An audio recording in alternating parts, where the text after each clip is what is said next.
Yeah, hi David. We've been hearing about Lanzini's car crash on the A12. Can you tell us what happened, and is he okay to play on Sunday? Well, I can't tell you what happened because I wasn't there, and I've only just got the information, probably what you boys have got as well. Obviously, the car went into a ditch or off the road. He's sore. He's a bit sore, but he's okay. Must have been a terrifying thing to happen, though. It was terrible, wasn't it? I think any of us, but look, we don't want to go on too much about it. Sadly, it happens in all walks of life. So it's happened to Emmanuel, but he's okay, thankfully. Just on the team news for Sunday, then, any chance that Bowen will be back on the pitch and Soufal as well? A chance that both of them could make it. They both did a bit of training over this international break, so there's a chance that they could both be there. But I'm not quite sure if both of them are actually ready and match fit yet, so that would be my only concern. Does the Lyon game on Thursday then sort of affect your thinking for them and playing in this game? No, it doesn't, because we have to concentrate in this game first. But we've got a busy schedule as well, so we've got to be aware of that and try to make sure that we don't overcook any of the players. But in the same breath, we need to win the next game, and that's against Everton. It's a special match for you, of course, for your old associations with Everton. I mean, how special is a game against Everton for you?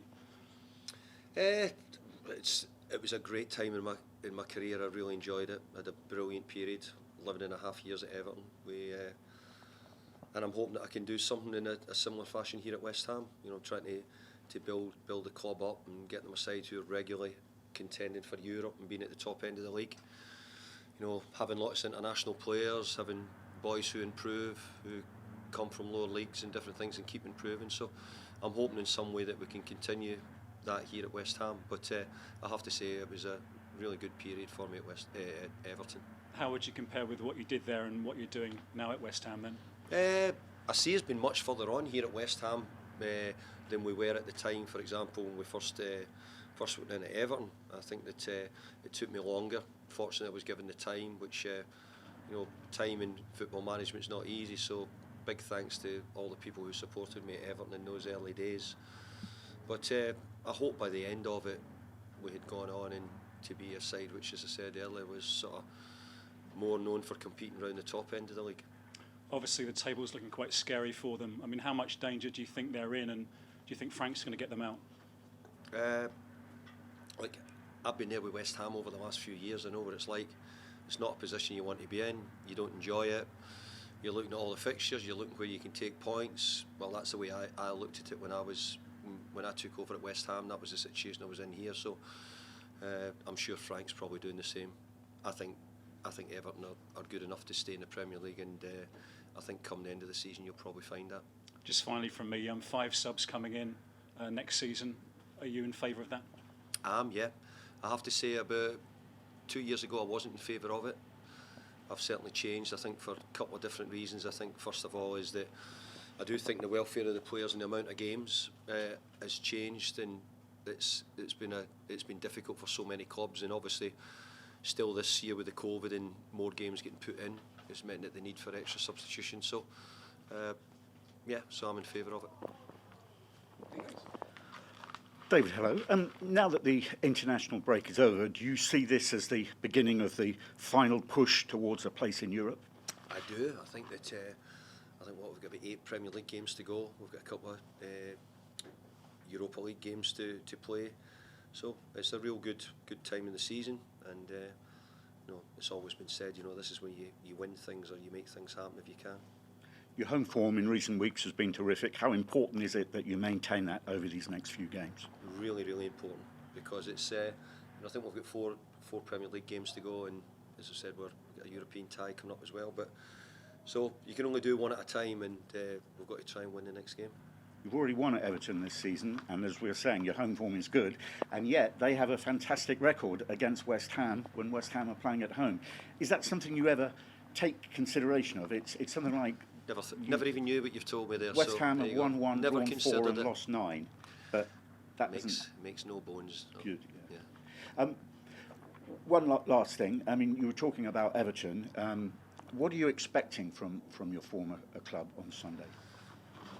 Well, I think that we've seen Everton. Everton have had some really good performances. You know, they had a good win against Newcastle a few weeks ago, who Newcastle are doing well.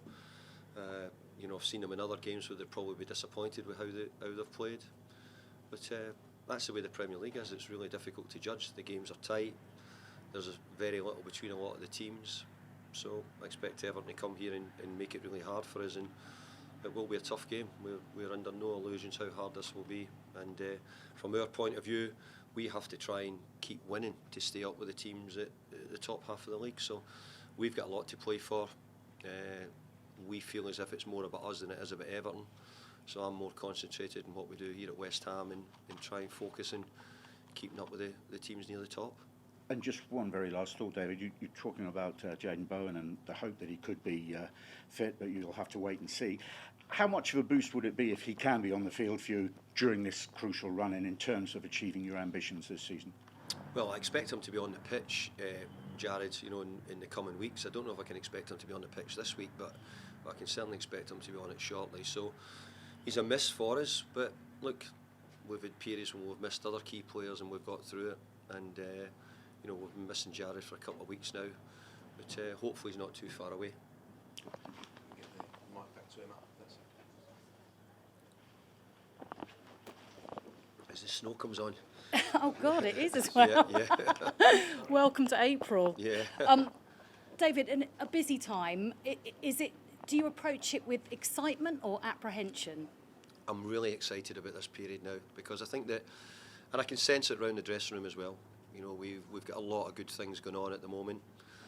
We were challenging, we wanted to stay in amongst the Joneses at the top, and we're hoping to do that. And look, we have to take one game at a time, but obviously we're also looking over the horizon and what might be there as well.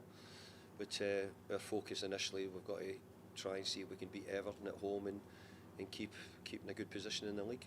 Before the international break, you had the loss at Tottenham. I just wondered if that had any effect on morale here, any effect on your belief in what you might be able to achieve this season? No, I thought that we done an awful lot of good things to Tottenham, except for in the last 5 or 6 minutes.